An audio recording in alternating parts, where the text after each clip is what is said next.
Le silence est un contrôle total de sa personne. Un contrôle total.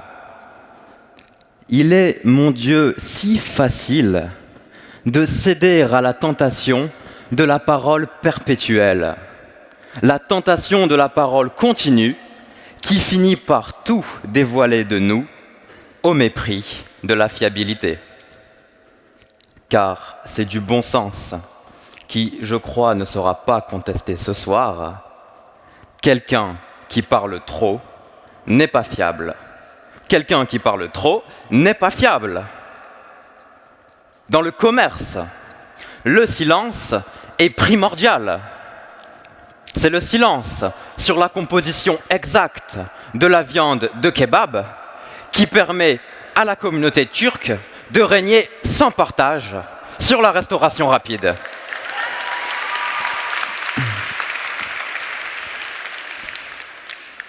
Soyons capables de garder le silence pour la fiabilité, mais en outre parce que le contrôle de soi permet l'écoute de l'autre. Le silence est un exercice d'humilité. Ne rien dire, c'est laisser à l'autre le loisir d'occuper l'espace sonore.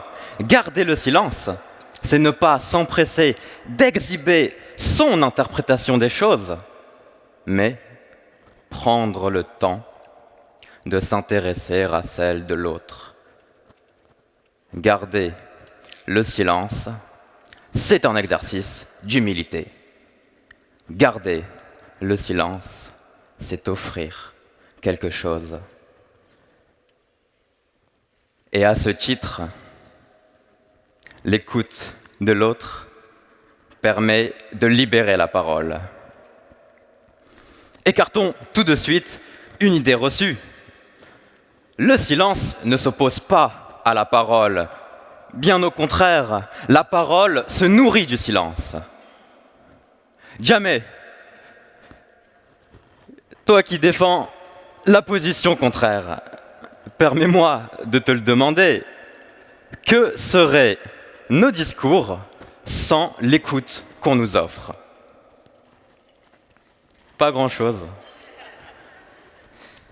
Et cette écoute, elle est intrinsèquement liée au silence.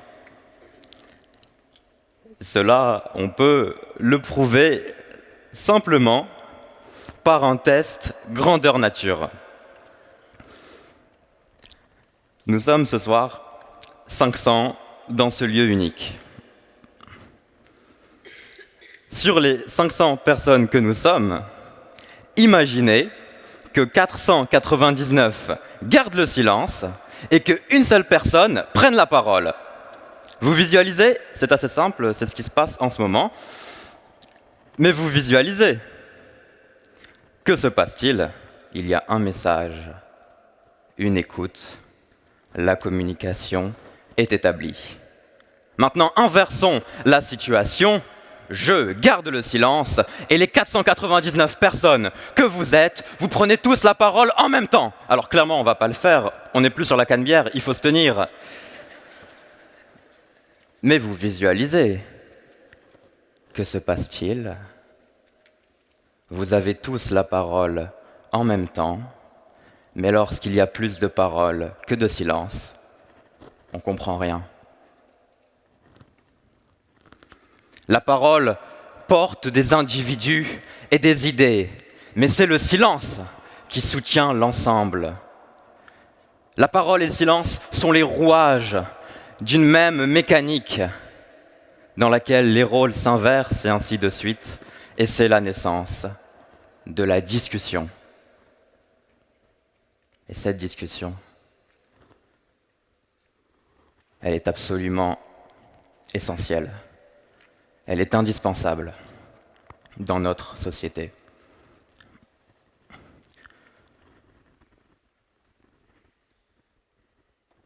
On l'a dit tout à l'heure, ici, dans la demeure des grands hommes, à qui la patrie est reconnaissante, il y a 79 panthéonisés.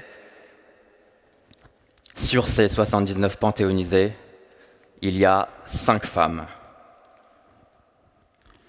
Cela illustre une réalité qui ne surprend même plus. Durant des siècles, les femmes, la moitié de la population, n'ont pas eu l'occasion de s'exprimer. Mais est-ce que les femmes n'ont jamais eu rien à dire ou est-ce qu'on ne les a pas écoutées? Un silence dans le monologue viril aurait permis de les entendre.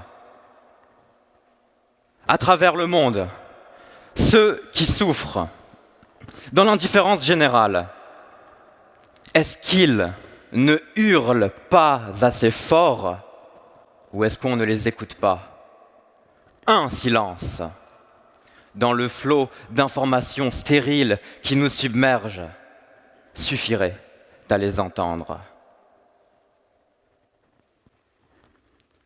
Soyons capables de garder le silence,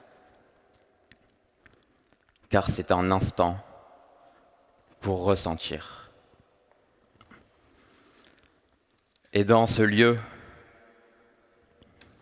c'est le silence de Jean Moulin qui est entré.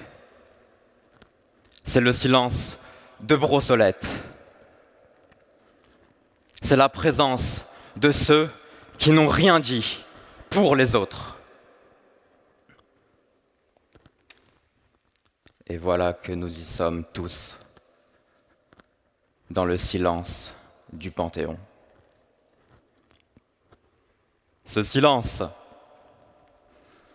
écoutons-le et gardons-le précieusement, car dans la demeure des grands, où nous ne sommes qu'invités, il nous offre l'espace d'un instant, quelques minutes de leur éternité.